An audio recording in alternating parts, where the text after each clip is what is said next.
Hello YouTube. In this video I'm going to be presenting the 3 steps that you must follow to get bigger arms.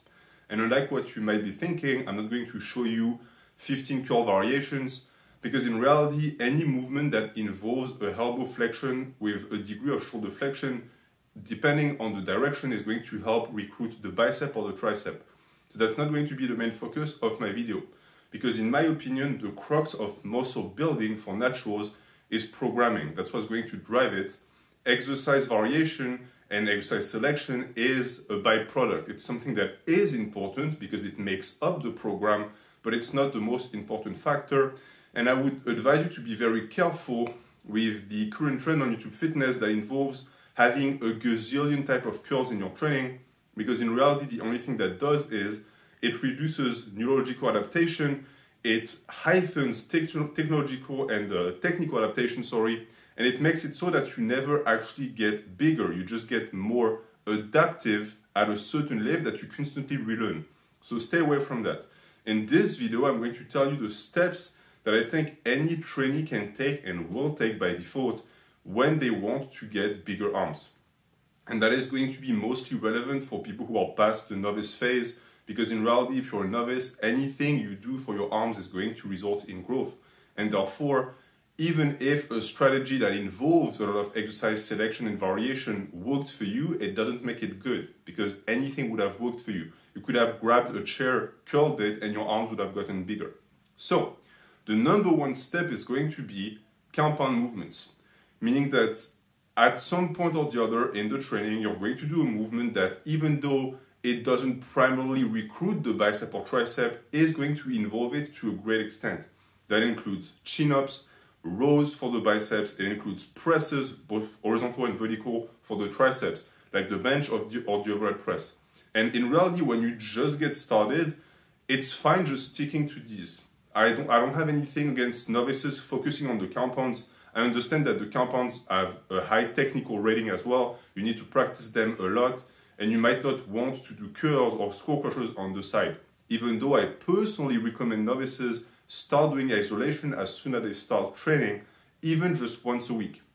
So it's either you just do your compounds, or you do your compounds and a tiny bit of isolation. And I really mean a tiny bit, meaning that 3 sets a week of curls will go a long way. The goal is to get you used to the movement.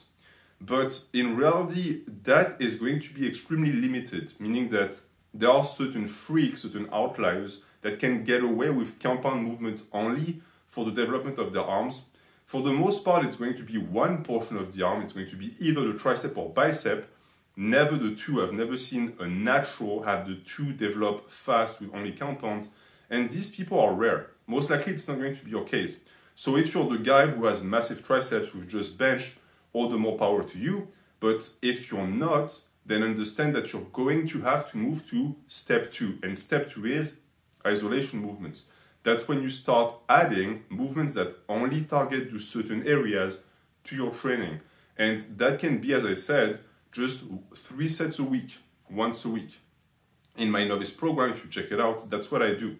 I don't have trainees hammer or destroy their biceps and triceps every single day. There's no point, because you will get growth from that stimulation. Your body is not used to it, and the stimulation and the damage you got from the compound movements did a lot, but not as much as the isolation will do when paired with the compounds, and that's important. It doesn't mean that you get rid of the compounds. It means that on top of the compounds, you do isolation. And that is going to be a stage that you can stay at for a very long time.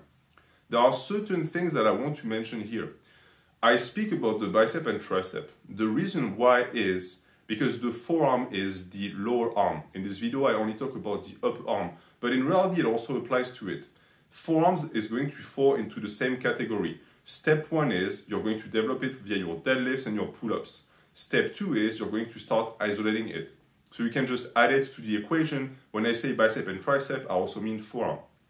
Keep in mind also that step 1 is not going to be relevant for the long head of the tricep, because presses barely target it. So even people with great genetics for the presses, the side of the triceps, will not get much result for the long head, which is the medius portion. So isolation for that specific head is crucial.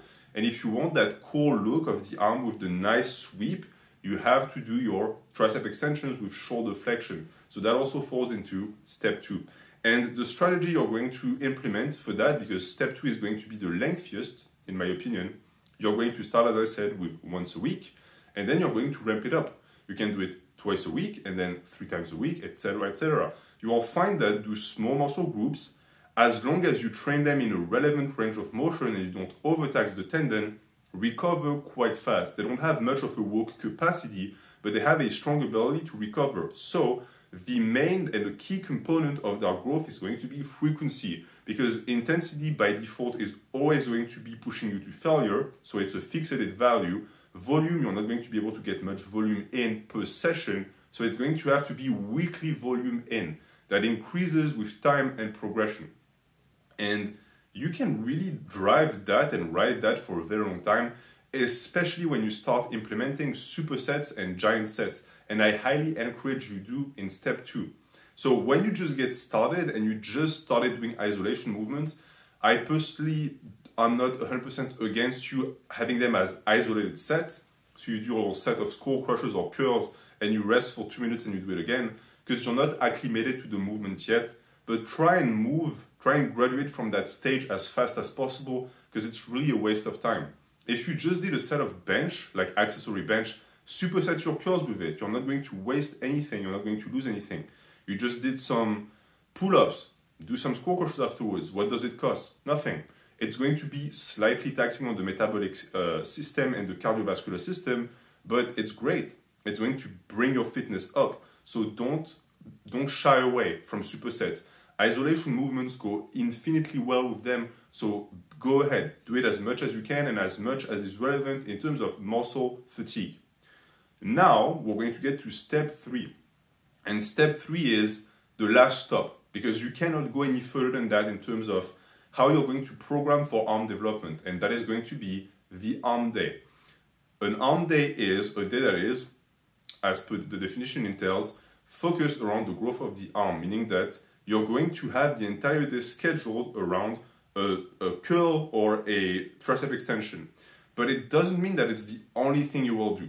In the description, I will link the video on how to program an arm day, because too many people end up just doing a bunch of isolation on cables. That's not how you grow, that's not how you program a proper arm day. But what the arm day is going to be is, it's going to be a day in the schedule. It's going to be a day in the program. So it takes a slot, meaning that it's a big sacrifice in reality. Some people are going to be able to just stay at stage 2 forever. It's possible. But if you want to take it to the next level, the arm day is going to be necessary, because via the philosophy I just presented to you, you understand that if you stick to stage 1 and 2, especially stage 2, because stage 1 doesn't involve isolations, you're never going to prioritize the arm movements. The curl is never going to be the king of the program. You're always going to do it as an accessory, as a secondary movement. On the arm day, the curl is the king. You can open the workout with it. You're the freshest. You can focus all of your intent on it. And that really helps progression. Issue is, as I said, you have to sacrifice a full day. For some people, that's not going to be realistic. For someone who trains for powerlifting, it's an idiotic idea. Never do that. There is no point. But for bodybuilders, yeah, it makes a lot of sense. And so, within the arm day is going to also fall all of the previous tips I gave you for step 2, where you're going to superset everything. I don't want to see an arm day without supersets. I want to see giant sets all day, every day. And that is going to be the last stage where progression takes place, because the issue with stage 2 as well is that it doesn't give you much space for progression, because at some point, adding more sets is not really realistic. But what if you stall? What if you can't progress anymore? That's when you have to dedicate yourself to an arm day, because the arm day gives you a ton of space to program progression for the arm, to slap in additional volume, accessories for the arm, because you can literally do your main curl and then do a secondary curl. You don't have that luxury if you stick to step 2, because there's no space in the day. If you've already trained an horizontal press, you're not going to, on top of that, do secondary movements for the curls. It's not realistic. So that's your last template in a sense. It's your last use when it comes to growing your arms. It's going to be that step 3.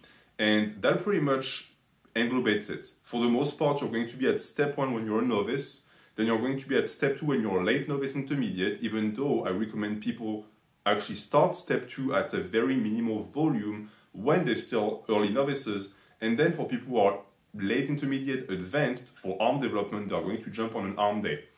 Keep that in mind because there is really no point for a novice to have an arm day. It's a waste of time. You should be doing your compounds instead, even though an arm day also has certain compounds. Stage 2 is the one that's a little bit in the middle, but it's also important to keep in mind that if you're really advanced for arm development and you don't see any growth, it doesn't mean that you met your natural limit. It means it's time to schedule an arm day. So these have to be kept in mind because your level is going to determine where you should be and what you shouldn't be doing with those 3 steps. So I'm going to leave you with that. Arm development is of the utmost importance for aesthetic. Forearms, triceps, and biceps are key if you want to have an aesthetic physique because the limbs are what extend across the body, and the same can be said for the legs. I'm going to leave you with that. Thank you for watching. Have a good day.